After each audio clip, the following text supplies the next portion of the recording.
to actually be one. I had 5 children. My wife found out what was causing it and that came to a sudden stop.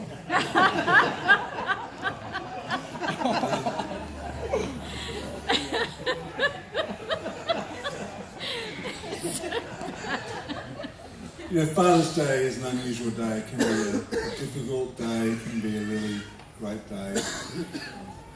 But today we wanted to dive in, interview these legendary dads and talk about what it means to be a dad, and also to talk about their journey, I guess, as dads, but also your history. So we might start with you, Dan, this morning. One of the things I'm particularly always interested in is what did you learn from your own dad? Because, none of us, I think, have absolutely perfect relationships with our dad, but nevertheless, there's always something that our dad deposits in our life that's very profound. Talk to us about that. Yeah, I think for my dad, he wasn't a real relational guy at all. But one of the things I loved that he did was he was consistent. Such a consistent man. He consistently ate the same breakfast. He only had meat and 3 veg consistently every night. But one of the things he definitely did consistently was every morning at breakfast he had his Bible out and he would read his Bible. And he was consistent in who he was. He was a pretty integrous guy. And whenever he said something, he would do it. And that's what I loved about my dad. I took from him is that consistently being consistent, which is really good. Yeah. So what did that do in your soul, do you think? Oh, look, I'm a bit of a filler, and I love a good hug and a bit of a cry, and I can, I love a bit of a people pleaser, and in my late teens, that really helped me with actually, learning to be consistent in my word, because I wanted to please everybody. I'd say yes to everything and then let everybody down. But as a younger man, he taught me about that, being consistent, that when you say you're going to do something, you're going to do it, and it actually changed me a lot. As I stepped out of home in particular, because I didn't have any rules, I would do my own thing, and I learned that consistency out of it would change me, yeah. So great. So now you're married with 4 kids, and it's an incredible privilege to be a father. In fact, I would say it's the greatest privilege we have on the planet is to parent, or to similarly mentor young people in our world. So talk to us about that. What's it been like being a dad for you? Well, if you can get the picture up, please, Dylan, my son. There we are. So Dylan's 17, Emily's 15, and Nathaniel's 11, and me is 9. And, it's been one of the hardest things I've ever done. Is actually to be a dad, if I can be completely honest. But one of the greatest privileges and honours to be a dad, to be, at night I still pinch myself and go, oh my goodness, look at these 4 kids that I've got to look after. I don't feel young, I don't feel old enough, rather I feel quite young, and I started when I was young. And but what it's done to me is actually given me purpose, given me a sense of responsibility, because, I was probably a little bit irresponsible when I was younger, but it gave me purpose and direction. gave me purpose and direction rather than just being like a wild stallion as a younger man. So yeah, that's definitely what's that's definitely what has definitely helped me being a dad. So yeah. Very cool. Right, let's talk to you, Jeff.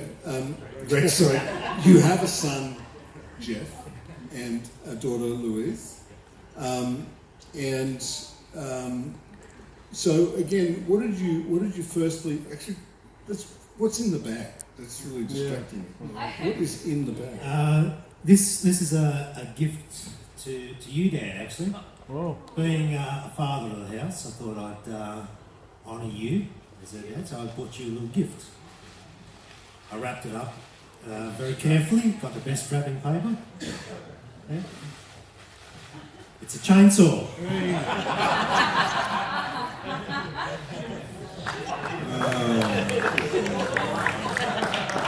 So it works in a couple of ways. You can hang it up in your man cave and say, that's my chainsaw. Or if you haven't got a hacksaw, it's a good hacksaw. If you haven't got a hacksaw, you still don't. Thanks. It's one of the most meaningful gifts you've ever received. Thanks for that, Greg. You're as bad as Andy. So, talk to us about your own dad growing up. What did you learn from him? My dad, growing up, he was a workaholic. He was a carpenter, and he'd leave. He'd be on site at 6:30, and then after work. Back in the day, you didn't have the mobile phone, so everyone would gather at the bolo, and that's where he'd do most of his sort of contact work. He'd organise with the other trades at the end of the day, and down a few skivvies. And so he'd come home well after dinner. We were just heading towards bed. So as a young kid, I didn't really get to connect a lot, but when he was around, just watching what he did with the tools, and he showed me a few things like how to sharpen a handsaw. This is something that you just buy and throw away now, but just some of the little skills about building that got into me. But the best thing that he ever did was he and Mum broke up, and that wasn't a lesson, but after a few years, we got to connect with him again, and in that time between leaving us and us catching up with him again, he'd become a Christian, and I promised myself I wouldn't cry as much as Steve Coombs. He said, I might not have been a great dad, but, I've found God, and He can be a better father than I've ever been, or could ever be. And He's used me to father. So, thank you for that. Yeah. And, there's a lot of other things, but that's significant.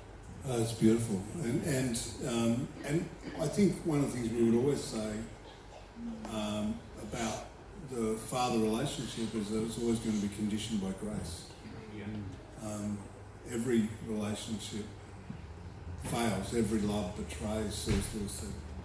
But grace makes restoration possible, and that sense of hope and dignifies the relationship as well. So it is a very powerful thing. While we're with you, let's talk about now for you, what do you love most about being a dad? Because you've had this privilege. Your eldest is 27, so you've been a dad for a long time, and you've seen a lot of seasons. What do you love most about it?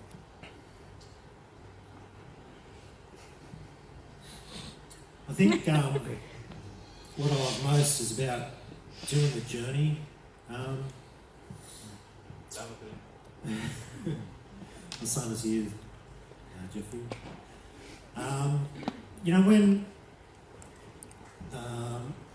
When Sonia was first pregnant with Louise, I was reading the Bible, and a scripture jumped out at me, and that was, kids belong to God, and we have them as we're entrusted with them. And so I knew that, our kids weren't ours.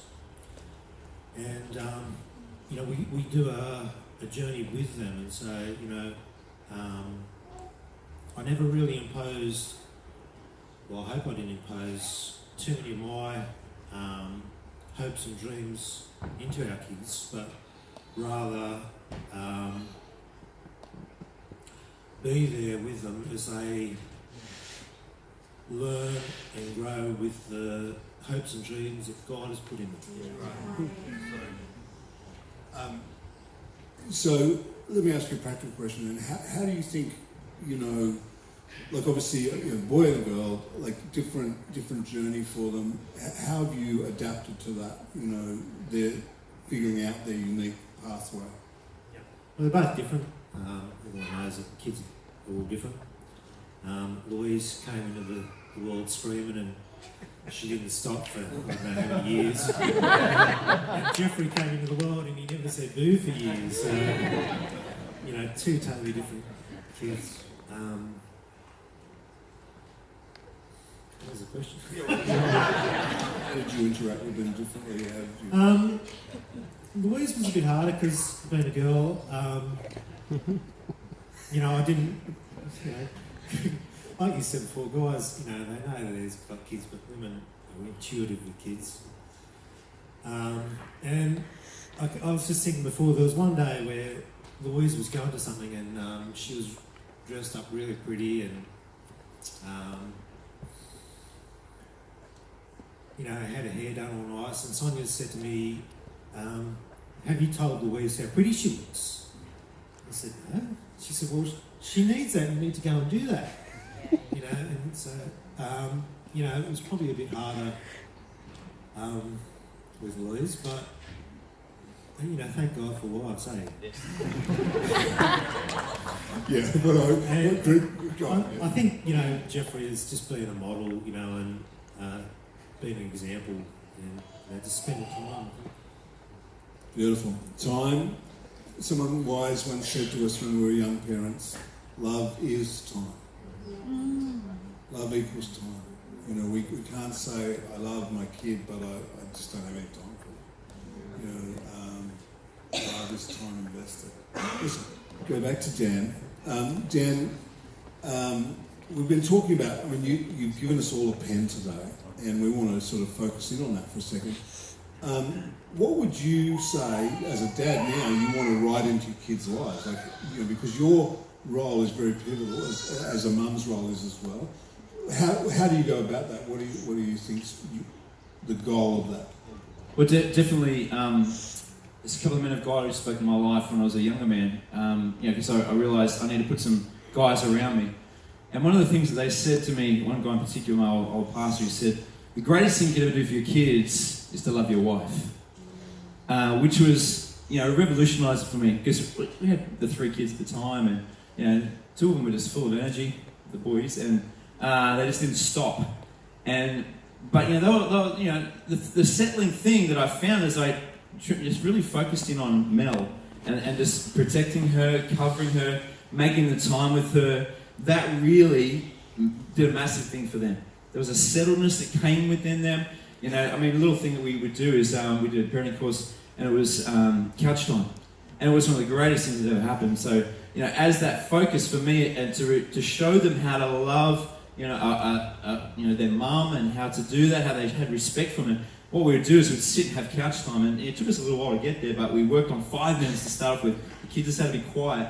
And I think Dylan, sorry boys, just to, you know, sort of, it's okay. Dylan was wet in his bed at the time. Emily was waking up with nightmares. Sorry, Emily. And Nathaniel just wouldn't go to sleep.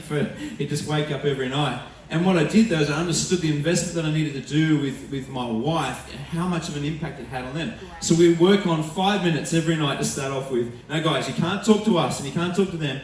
It's mum and I time, okay? This is our time, it's our couch time. And so as I would do that, they would just settle, because the greatest tool that I learned was, if mum and dad are okay, they're okay. It was incredible, the change. The first night we did it, took us a while to get 5 minutes of them not talking and settling down. But Dylan didn't wet his bed, Emily didn't have a nightmare, and Nathaniel slept through. We're like, whoa, what's going on with that? It was like just instantly. And as I realised, the investment that I put into our marriage and our relationship has a massive impact on our kids. It was transformational in our marriage, it was transformational in our parenting, and it was just a great shift that I never thought that would be so instant. It was pretty amazing. Brilliant. Well, can I ask you the same question as we draw to a close, because time's sneaking away, but what would you, even now as a dad, what do you want to write into your kids' lives and their heritage? Just that God's with them their whole life, really. It's as simple as that. You know, it doesn't matter where you go or what you do. You know, it's just that God is with you and never give up. Mm-hmm. You know, sometimes you have a dark day and a dark week or dark couple of years, but you know, you just never give up and always have that hope that yeah.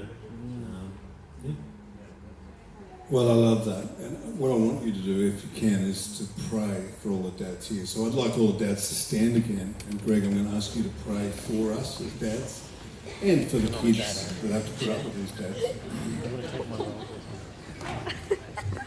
Oh, Father, I just thank you so much that you are a great, great Father. Great, great Father. And you're with us every step of the way. You're so good. You know, whenever we need you, all we have to do is turn to you and you're there. You hold us up, you take us forward, you show us a path, you lead us in that path. And Lord, I just thank you that every dad here has just wisdom in their head and love in their heart for their family. In Jesus' name. Amen. Yes. So just to share this quickly. There's some dads in the room, and you're looking at what's in front of you. Some of you have said, I have not probably done the best thing. I probably haven't done the right thing. But I just feel it to encourage you. God's saying, draw a line in the sand. Yeah. Draw a line in the sand today, because your legacy's not over. You can change. And what's happened in the past, it doesn't mean it has to be the future. And I know that I had to draw that line for myself. For Mel's dad, her dad, didn't leave a great legacy in a lot of ways. He's passed on. But I didn't want the same legacy over my family. Even for some of the things that happened in my family, I was like, it's not going to happen in my family. Great. And so I had to draw a line. I want to encourage you, draw a line today. Make the choice that you're going to stand. It's your responsibility, and it's what's going to change our nation as we stand as fathers, as men, and call it for what it is. That this is God's in my life. He's the one who's going to continue to compel me forward, and enough is enough.